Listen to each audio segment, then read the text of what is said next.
Welcome one and all throughout time and space for this episode of Weebs on the Weekends, the podcast where we break down the anime news highlights of the week and give a retrospective look on an anime that premiered 10 years ago. Today's episode will cover the anime news for the second week of August 2021, as well as our thoughts on whether to resurrect or rebury the 2011 anime Usagi Drop, aka Bunny Drop. My name is Sam Martinez, and I'm a part-time weeb, full-time RML mechanic. With me, as always, is my co-host, Jay Johnson, part-time weeb, full-time English language sensei. Now, Jay, I have a couple things to tell you about what happened in my week, but I feel like I have to touch a little bit on a news story that you gave to us last time. It was about the Bleach one-shot. I don't know if it was last time but I know it was in the previous podcast episode where you told us that Kubo was going to grace us with a Bleach one-shot chapter. And I have to say, I read it, and as I said, and as I predicted before, it's going to leave us with a cliffhanger, and it made me a little bit mad. Now I'm elated because I heard that Bleach is now coming back with a new arc because of the one-shot. Have you had a chance to look at the one-shot yourself, or heard about the news that Bleach was coming back? I fell down this past week. I fell down a rabbit hole of Bleach-related content.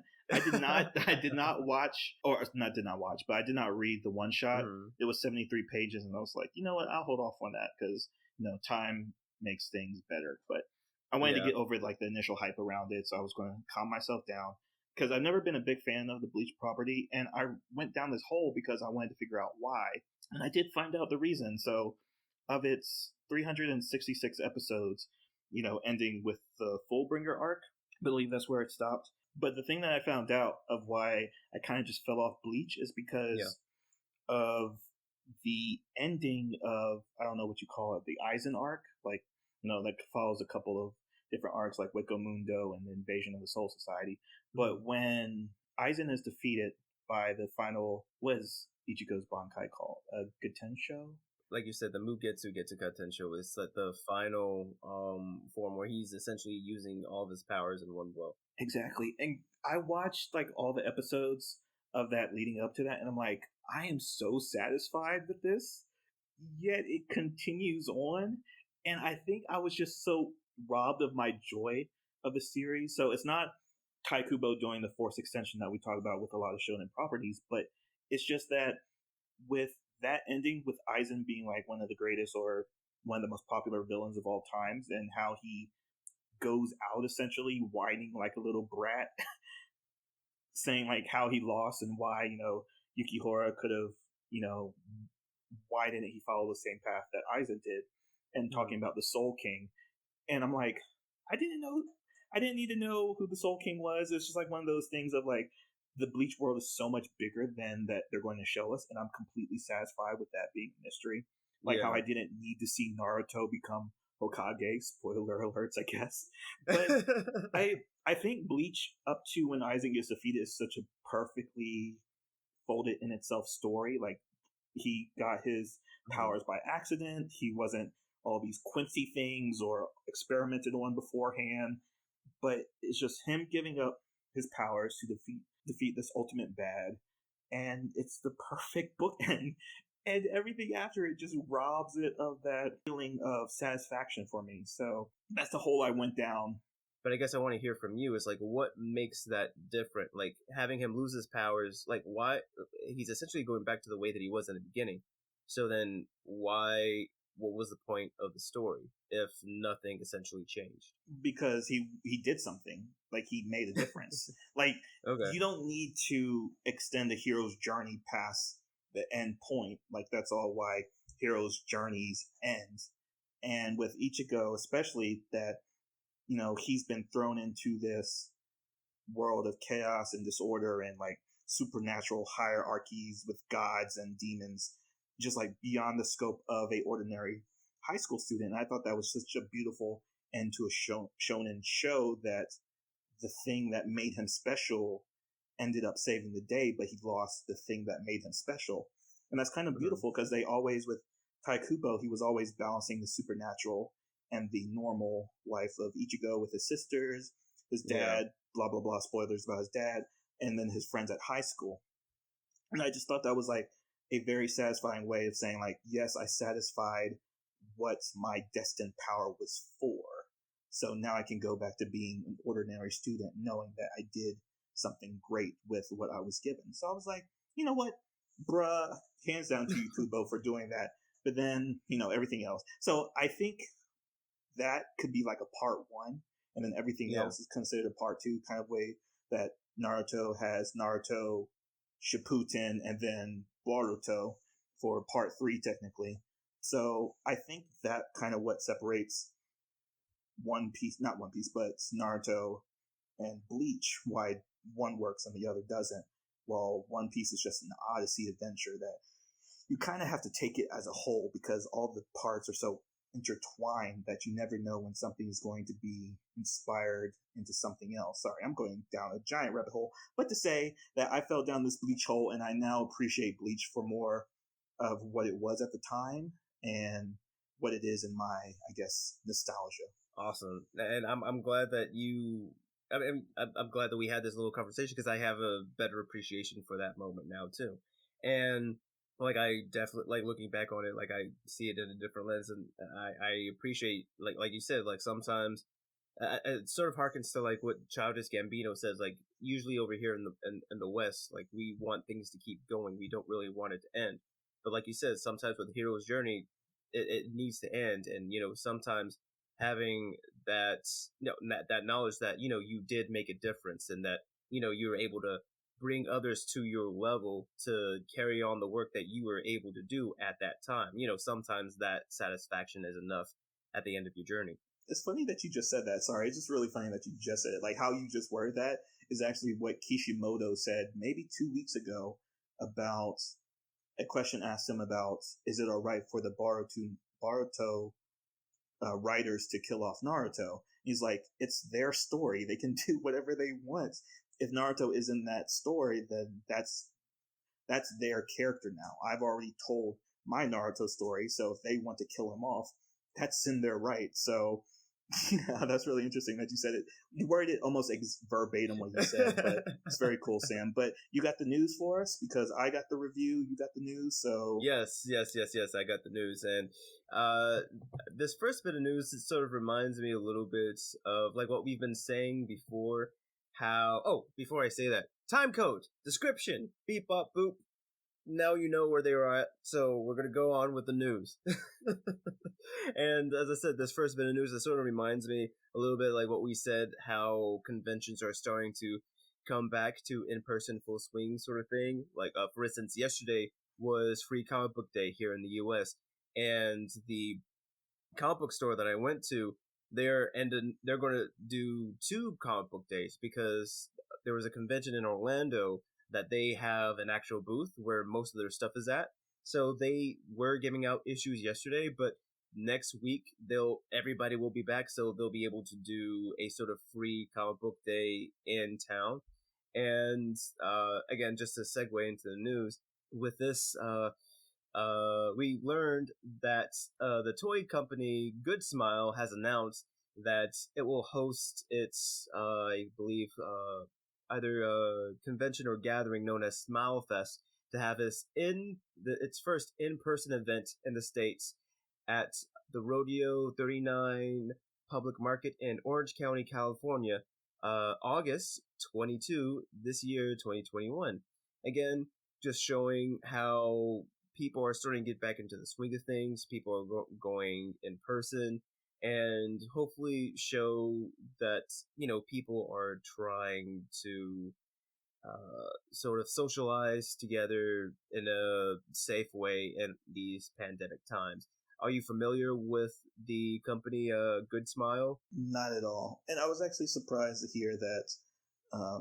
I guess we've talked about this for the last couple of news stories about conventions really coming back in full because I had no idea that that was going to happen in the fall. And like, where were these announcements when we had news stories back in the summer? And it seems like within the last month, like all these conventions were saying, you know what, we're just going to start. We're not going to let anybody know, and whoever shows up shows up. That's probably been actually a part of their marketing strategy of limiting the number of participants. Now that I'm talking out loud about that, but like because I keep track of a lot of people in Washington D.C., I'm more familiar with conventions.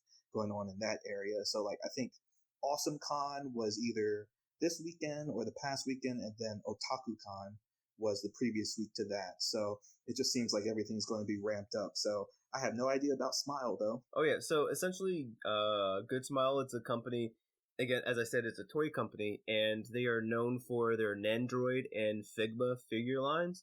I have heard the name Figma in my searches for Gunpla, so I'm thinking it's probably like little figurines or the superposable dolls that you would see, and they say that they're known for a lot of their toy lines to be to portray anime and manga characters in the super deformed style, so maybe like the chibi little cute round that you'll see, and again, just a little bit of a merchandise that they do. So it's just interesting.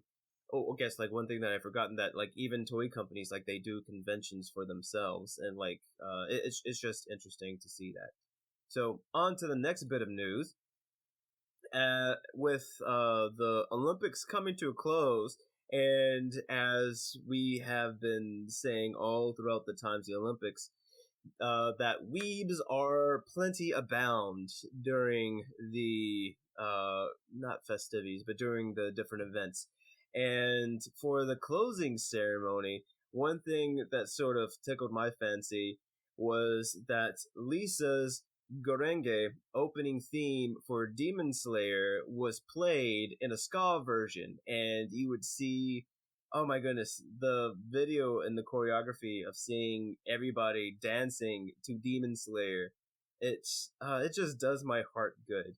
Jay, what did you think when learning about this, that Demon Slayer, it got to the point to where essentially its opening theme was played at the Olympics? It just shows to how much success Demon Slayer was in the past year and the past previous years. We talked about how the publication of its manga overtook One Piece. Like I believe, like for the first time, One Piece was overtaken as the number one in circulation number. Like for, I think it was passed previously like 7 years ago, but it's been a long time.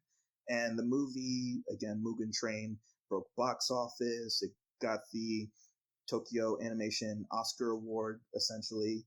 And then, so it's not even like surprising. Like, I was like, when I saw this news, I was like, this is not even news because it's so obvious. But alongside this news story, there was also like this compilation of like all these different weeb athletes, we can call them, like showing off like different poses from different animes. Like, my favorite was one of the windsurfer competitors, or I think he won gold actually. Has like the arrow. He dyed his hair blue and has the arrow of Aang from Avatar. No, you're right. He did win gold. Okay, yeah. And I think like everybody was calling him like the airbender because, like you said, it was windsurfing. Yeah, windsurfing. Yeah. There's also the boxer. I'm forgetting all these athletes' names, but the boxer who basically did the pose of Luffy going in second gear. He was in boxing. I believe that was a boxing ring. Yeah. Or karate, one of those martial arts. And then my last favorite was probably was he a weightlifter? But he did the Frankie pose when he puts his wrist together. He was a power lifter. Yes, yeah, like you said. Yeah, so. Dude, it was so good because like Frankie, he's big and he's huge too, and like the fact that you see like a big man doing the same pose, it's so funny. Yeah, imagine the mountain from like Game of Thrones doing a Frankie cosplay essentially, which is awesome. Oh man, so like I said, it's just been great seeing both Japan and the athletes just celebrate the anime culture, and just how everybody just relished in it, and just seeing it being normalized almost. It like I said, it does my heart good.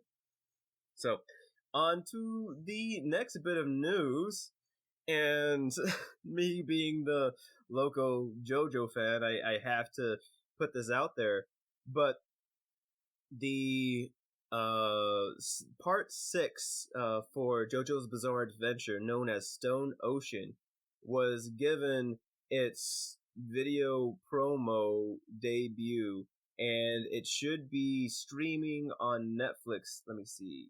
It's going to be on Netflix in December of 2021, and then it will go on air in Japan in January 2022. And from what I've said before, I am so excited for this part.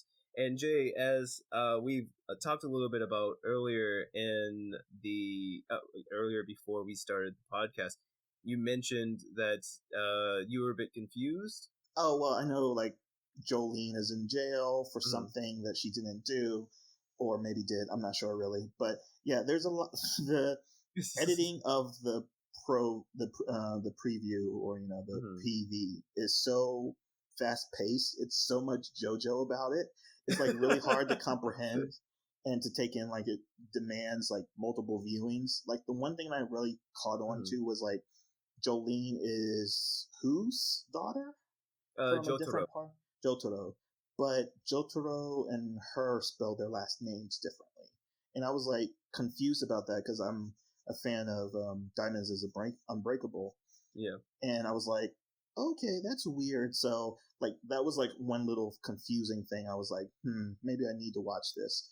But also like how she gets her power, because like all those things about Stan arrows, like the giant lore mythology around JoJo, I'm not really familiar with since I'm only a fan of one part of it. So a lot of it is just going over my head. But from what I've seen, like this is still David Productions, and they're always going to come heavy when it comes to JoJo, since a lot of people have been waiting like a long time for this part. And it's very interesting that Netflix is just waving around their big penis energy for taking the broadcasting rights away from TV networks or network studios that is actually going to be online before it's going to be broadcast, nationwide in Japan. So it's actually technically a ONA, yeah, online net animation, and then it's going to be shown on television.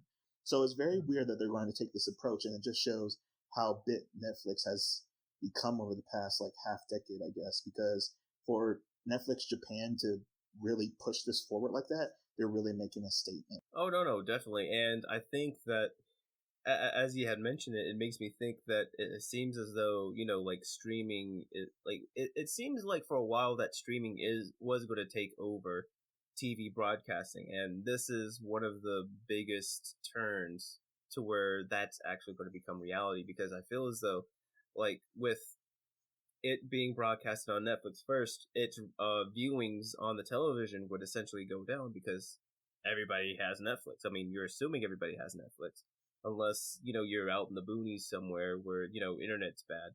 Even then, as you said, like, it's definitely a huge statement, and I don't know if that's something that we need to be wary of, in the future, because, like, with Netflix having, being able to, like, buy up properties like,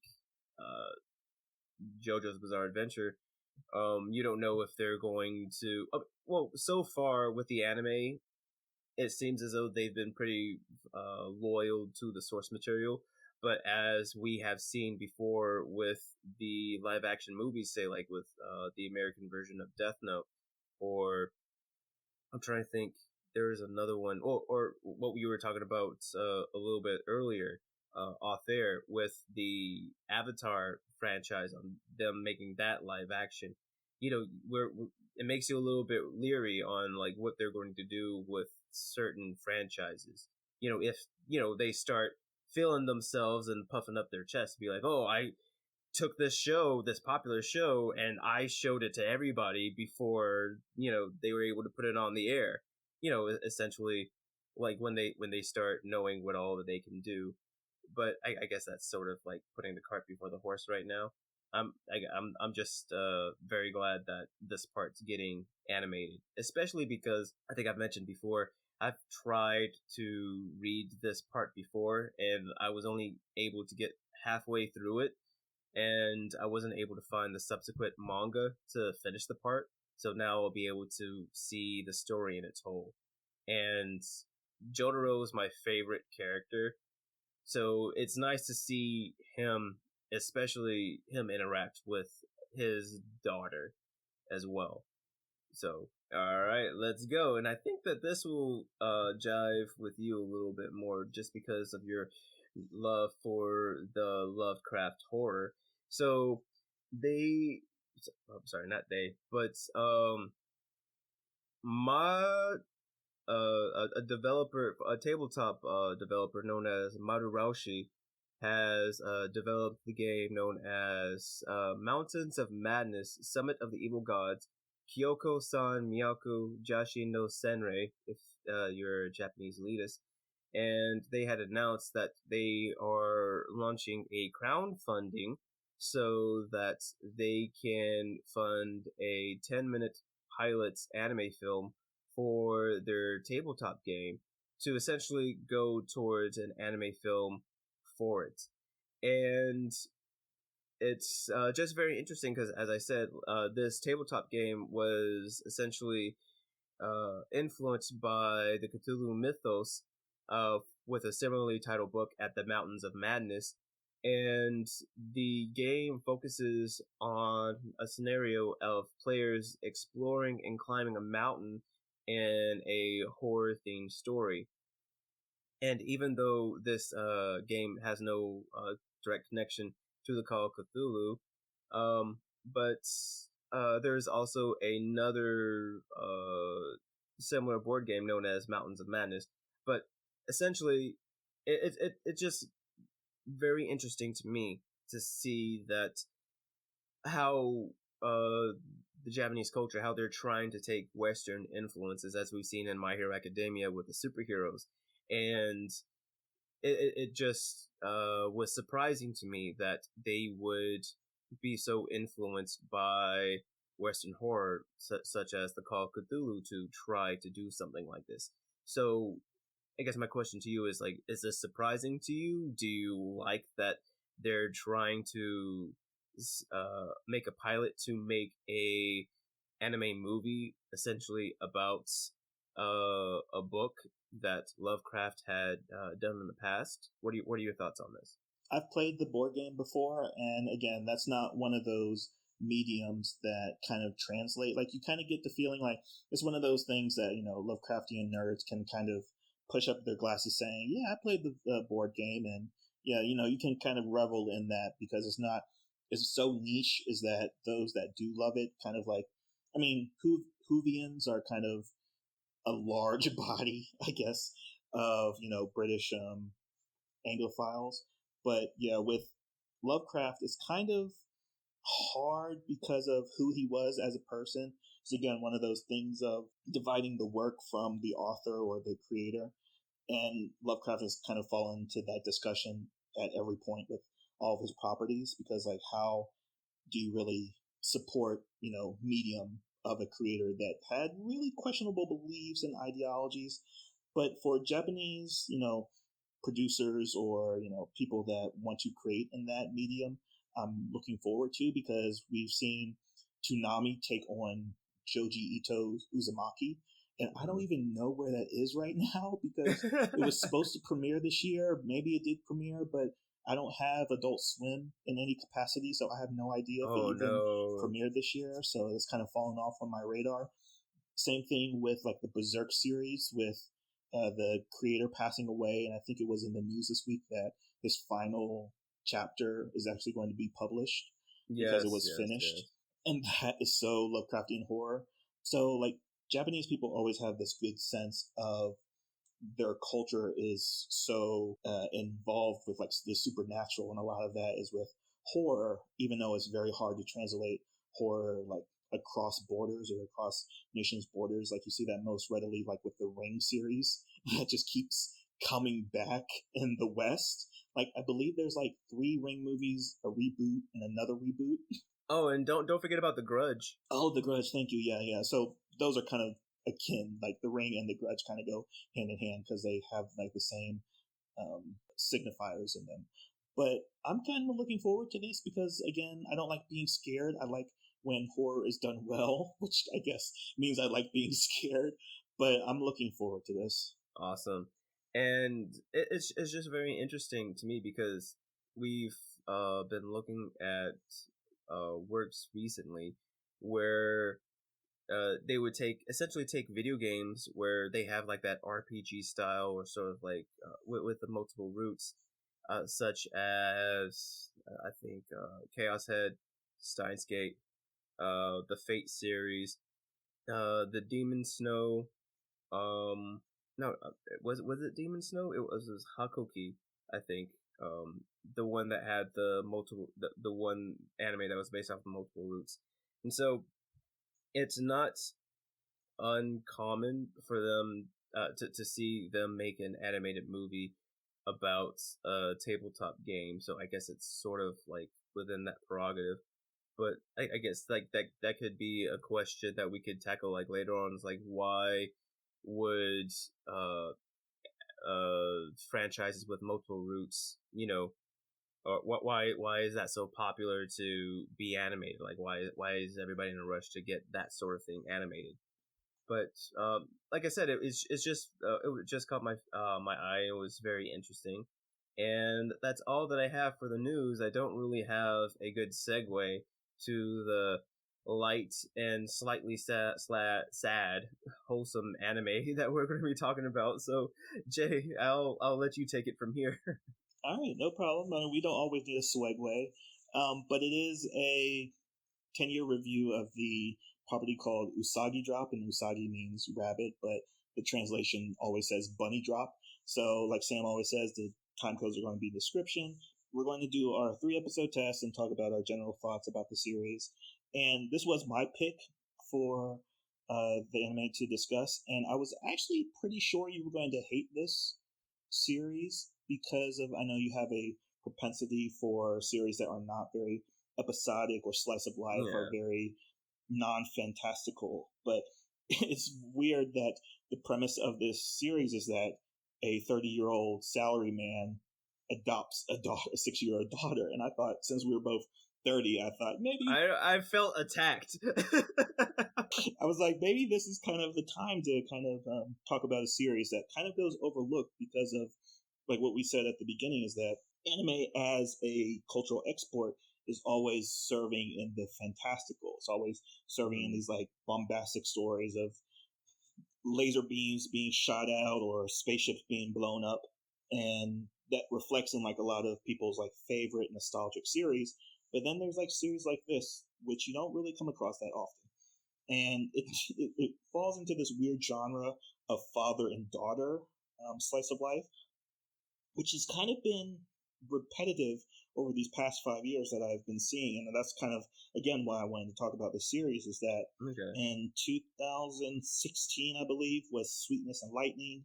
Same premise, essentially, but they're directly related, with the mother dying suddenly and the father just being left to take care of his daughter. There was last year's, let me remember to say this correct, Kakushigoto, which is translated to hidden items or hidden things, which was ecchi manga artist trying to hide his work from his daughter. Yeah, from his daughter. Yeah, and it was like really sweet that like he understood that he needed to protect his daughter from the work that he was doing, but he loved his work so much. It's not like, it wasn't shying away from like, oh, if you're in this kind of industry, you shouldn't do that because you're a father now. He was like kind of reconciling those two emotions, like, yes, I love this, but I also love my daughter. I don't need to choose one or the other.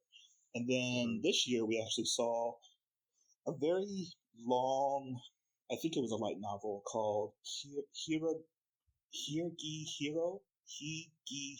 It has a very long, ridiculous title, like I shaved and I picked up a high school girl.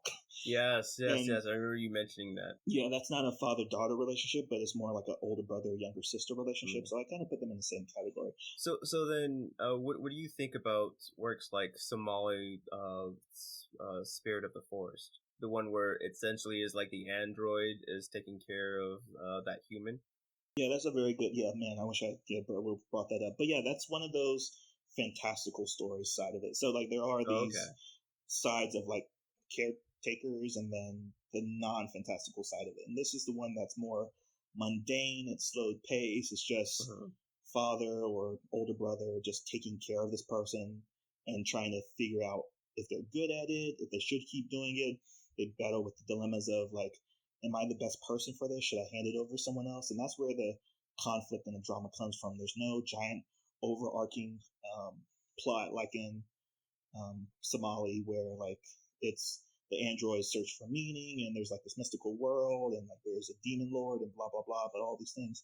But to talk about Usagi Drop, just to start out with the premise, because I can talk forever about this, is that it premiered back in July 8th, 2011 for 11 episodes. So I don't know why. I couldn't really find a good reason why it's just 11 episodes, given that the standard run time of a season is 12 or 13 sometimes, with that special extra bonus episode.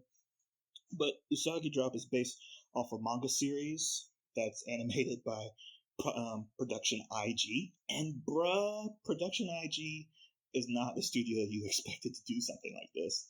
Because, Oh yeah, no. I mean, we talked about it, like, we're probably big fans of Production IG, like, for doing Ghost in the Shell. What comes to mind is, like, Blood, the Last Vampire. Like, they're always high kinetic animation studio with, like, fluid choreography. But this is just, like, a dude just tries to figure out how to be a good father. So, yeah, that's the production studio. This is in the genre of coming to age and slice of life.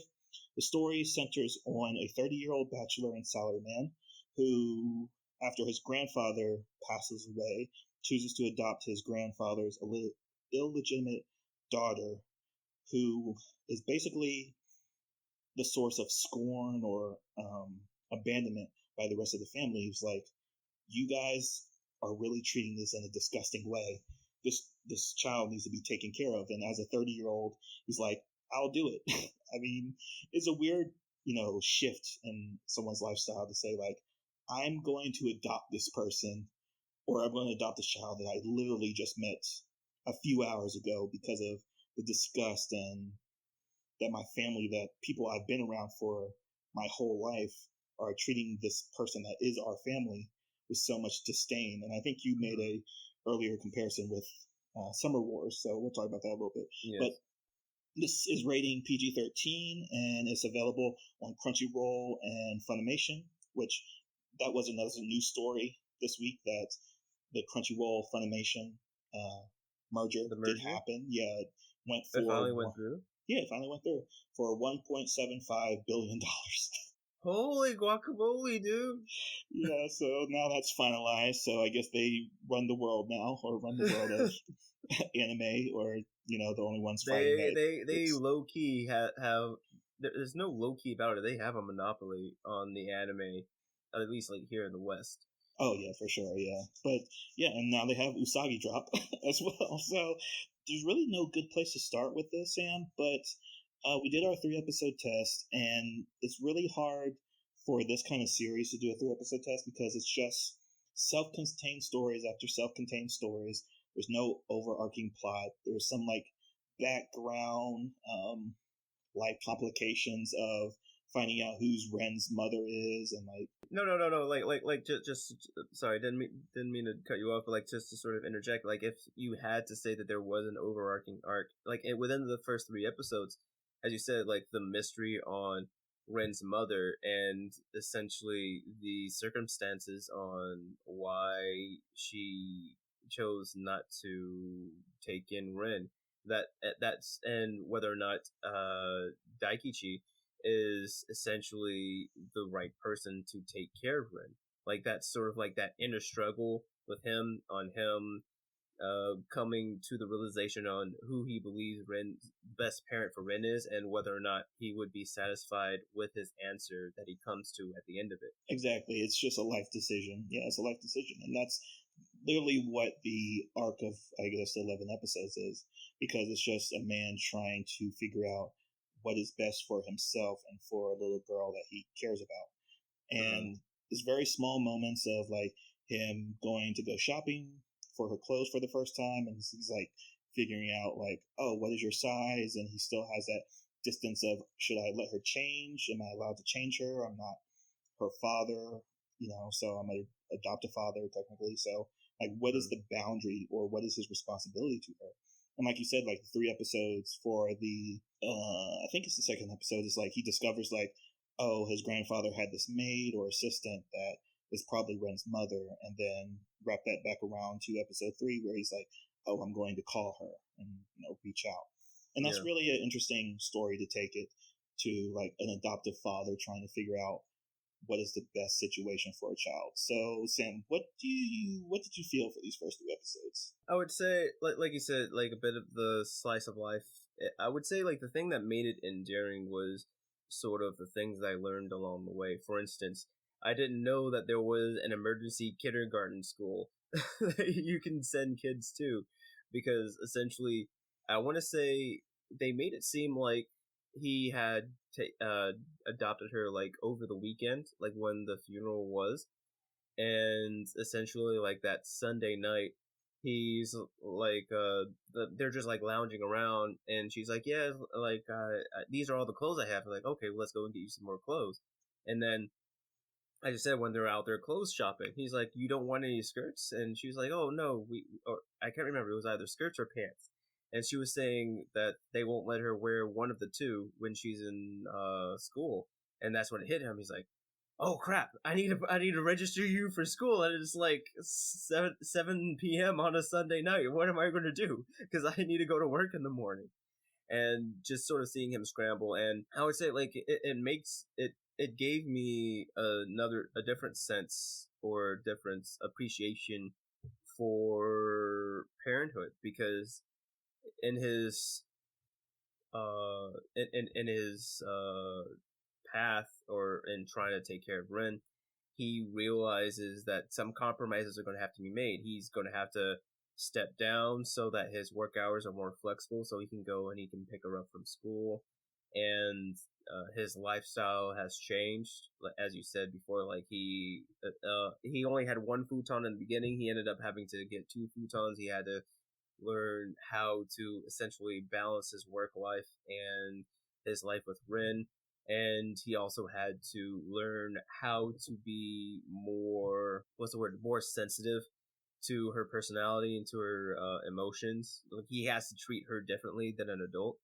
And as you said before, just like everything about this, it sort of reminds me of how family is portrayed in Grave of the Fireflies and in Summer Wars.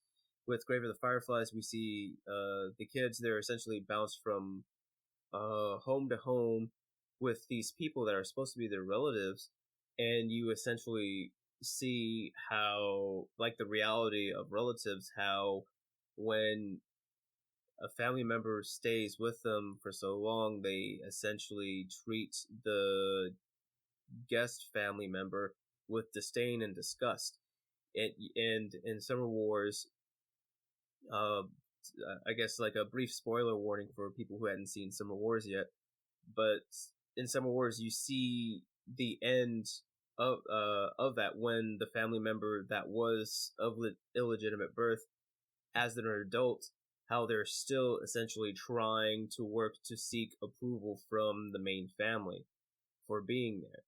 And it sort of messes with my mentality, because when you look at Japanese society from the outside, you would think that their mindsets about about the family and about society as a whole, you would think that they would be the first ones to welcome family members in. You know, it's like, oh, you're part of the family, you need a place to stay, you know, come here, stay here.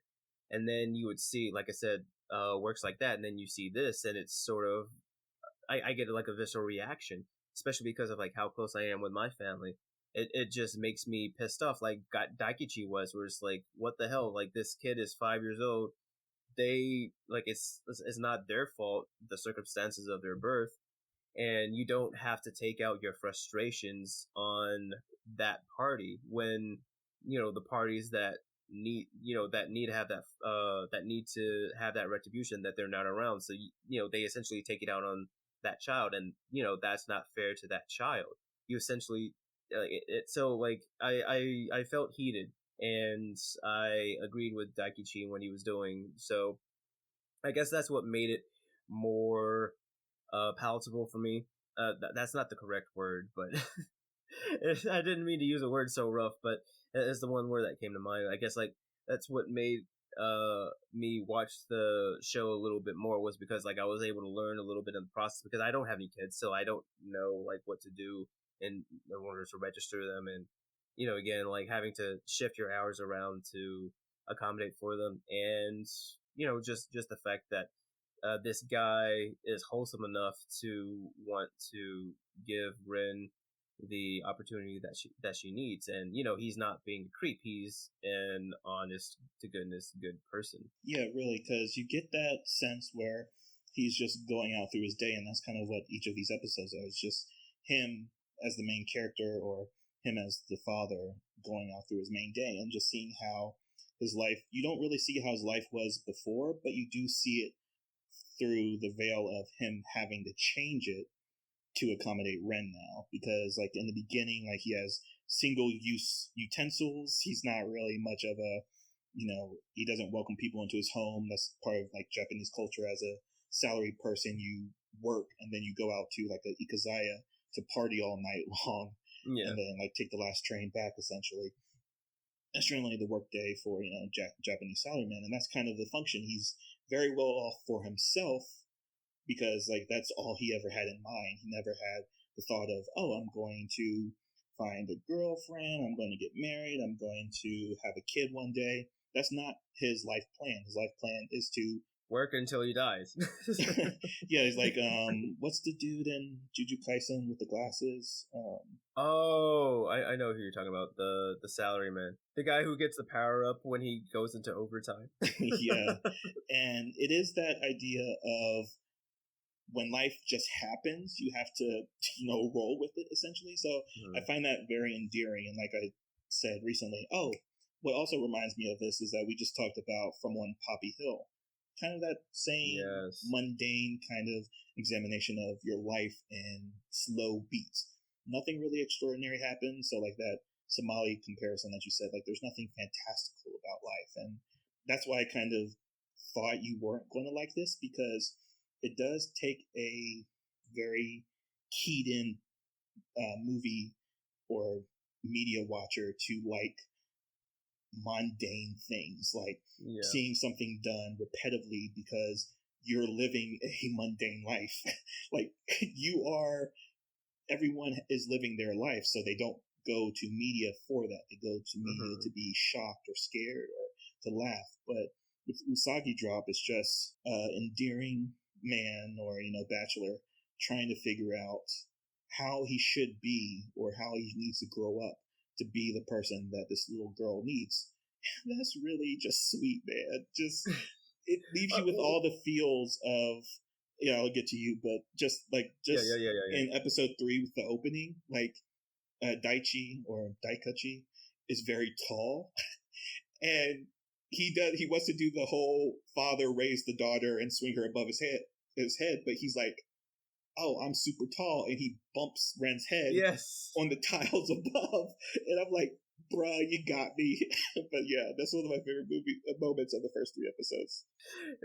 Yeah, like you said, like he realizes how tall he is. I guess one thing that was interesting to me was, I don't know if it's a common thing throughout the entire series, but like for the first 3 episodes, it's like for the first 5 minutes, the color palette and the way that things are drawn are a lot different than like the first 5 minutes happen, then the intro, and then the rest of the episode, everything's in hard lines, very traditional. Whereas in the first 5 minutes, everything's light and soft and almost soft lens-esque type thing, a bit of a romantic view on things.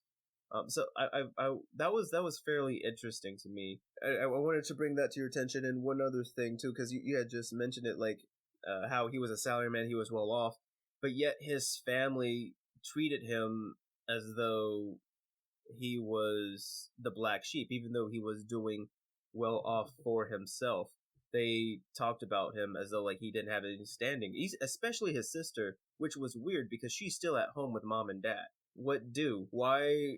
And like even before he had taken in Rin as a daughter, they were essentially talking down to him, even though he had his own place. He was very successful at his job. It was just very weird, man, to see that. And then like it just went worse. Like their feelings toward him just became that much worse when he did get Rin. I mean, they did smooth over their feelings when they got used to the idea of having Ren around. They started acting like people, but it was just so weird seeing them act that way, as even before he had gotten Ren. So I guess I wanted to get your opinion on those things. Like, am I just weird, or was there actually something there? There's something there for sure, and I think that's kind of why the whole father, why he's more prone to accept Ren into the family, is because he's already on the outs with them, so he has really nothing to lose. Is that they don't really understand what he wants, and from just an outsider standpoint to Japanese culture, it's like the man is usually like the leader of the household, and that's not really Daichi's personality. He has a very dour sense of movement and speaking. Even when he wakes up in the morning, there's a scene of him just brushing his teeth, and he's reminiscing about his grandfather, and he just doesn't sell the image of a household head, I guess, essentially. Yeah. And I think that's what kind of his family is kind of leaning into, is that you're 30, why don't you have a child? Why don't you have a wife? Why aren't you on your pathway to be the CEO of the company? I think it's just one of those things of met expectations, and because he's just satisfied with his life, he's not overstressed about anything, he's not overreaching, he's in the position, like you said, he's perfectly proficient in his job, he's meeting all his needs, he's probably paying for his mother's or family's household needs as well, so he's doing everything that is. And it's still not enough. They're just exactly. It's not enough, and that's why they take so hard to Ren. Is Ren is ruining that image of their perfect family. So, and especially that you consider the family lineage right now, because Ren is technically Daichi's aunt, because it's the grandfather's daughter. So that's a weird thing, but that's technically what it is. And the other thing that you mentioned with the animation, for the first segment before the title card, it's these pastoral watercolors that doesn't really seem like anything production IG has done before. And I was like, who did this? And I should have looked up who was responsible for it, but it was just so eye-catching that every single episode. So I only watched the first 3 episodes, but they do that watercolor opening segment for every single, and then after the title card, it goes to the hard lines, like you said you expected from a production IG property. So what else is there to mention about this very unassuming, simple, elegant story? So I already said about one of my favorite moments of episode 3 is when he bangs. Okay, he bumps her head. And yeah, she makes he went. Did it push up the tile or get her head stuck in the ceiling or anything? It's just oh yeah, I'm tall, she's small, I need to be careful. I'm a titan among little people. But also in the 3rd episode is that Ren wets the bed, and I'm like, wow, they really went hard into what it's like being a child. So Ren's only 6, but that's something kids do. And that's just something that's really glossed over in a lot of animes that, you see, people, they act like archetypes. They act in the way that you expect. They placate to the audience that they're being written for, of course. But to have these very small moments, not knowing what her size is because you've never looked at children's clothes before, or not knowing in the 2nd episode he's late to picking her up because he's so keyed into his own schedule. He's like, oh yeah, I have a child now, I have to go get that child. And then in the 3rd episode she wets the bed, and it's out of fear that the person that was taking care of her has died, and her immediate emotional connection to the rest of her potential family was rejection. And that's just how kids process things, is that you can wet the bed or sweat in your sleep or have nightmares, and it's just real moment after real moment after real moment. So I'm going to say that this is definitely a resurrect for me. But Sam, how do you feel about it? Was as a child as well, and you have her juxtaposed against the traditional child, which is loud, obnoxious, very self-entitled. But I think it's also that Rin acts that way because she doesn't really know, but she feels how everybody feels towards her, so she doesn't try to make her presence known because she can already feel how everybody talks about her. So she has to, because of her lineage, she already has to act a certain way to essentially survive. I would say, like, as you said before, like those little moments where Daikichi has to learn how to buy her clothes, things like that, and him helping her process her emotions, having to realize what she's going through, and having to help guide her through those moments, and then him having to make sacrifices for her, and thinking about his lifestyle, things of that nature. I would also have to say, like, even his job, like him having to talk to his peers about him stepping down, the pushback that he had gotten, the welcoming and the support that he got from his work family. It was all very good and very wholesome. I would have to say it was nice. As you said, this wouldn't be something that I would pick up on my own. I would want to keep going, but mainly on the mystery aspect, on like, why did Ren's mom not want to continue going or wanted to take care of Ren. But I feel as though I would just be disappointed by the reasoning. Just to I feel as though it would be essentially like a forced story thing so that Daikichi can keep Ren, things like that. So I don't think I would personally go forward. And I'm sort of on the fence because I would like to say resurrect for this, but as you said, there's so many other works out there. I don't know if this would be a good golden standard for this genre out there.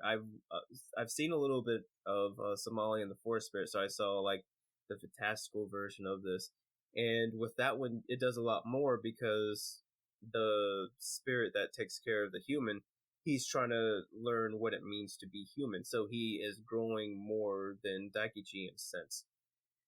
Uh, uh, but I guess like for now, I would have a resurrect with an asterisk, mainly because, as I said, like everything that sort of goes on, like it's realistic, but it's not, right? In a sense that it's realistic in a sense that it does everything day to day, but it's not realistic in a sense that everything is going so well for him so far, right?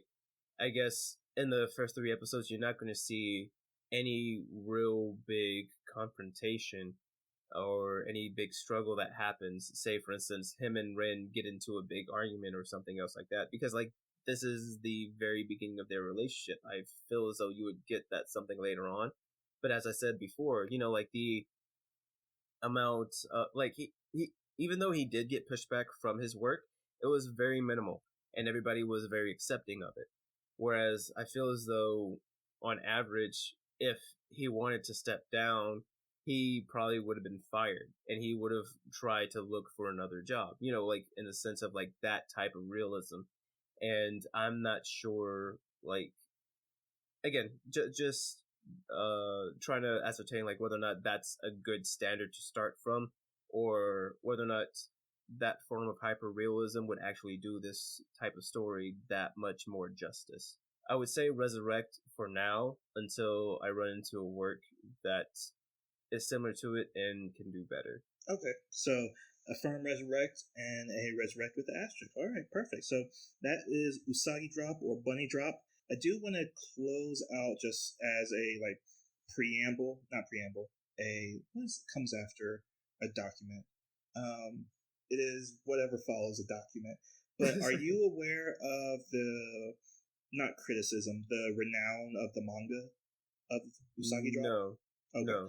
So just to mention this before we sign off, but just a warning, not spoiler alert, but a warning to those that might see this anime, watch it, and then pursue its manga, is that the manga ending is very unsavory. So going to really leave it there, because then it becomes just a spoiler, and then don't want to talk about it too. It's a whole nother discussion about its ending, but it's one of those situations of how an ending can ruin a series. So the mangaka, she is Yumi Yunata. Okay, say Yumi Yunata. And the only work that I'm really familiar with other than Usagi Drop is Suki Masuki.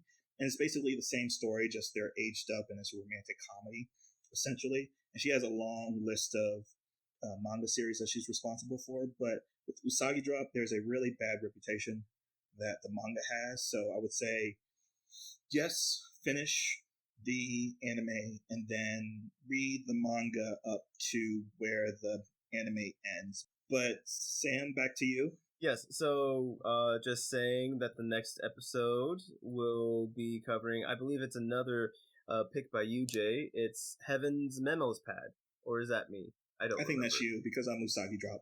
Okay. So we will be talking about Heaven's Memo Pad next. I'm not familiar with that one, so that would be a good, a very good anime, or at least a good anime reaction that you'll be getting from the both of us. And so, as just to recap, like what Jay said, a firm resurrection from him, and a soft maybe takeaway resurrect from me. And that's what we have for this week's for today's episode. Now, Jay, what do you got for us today?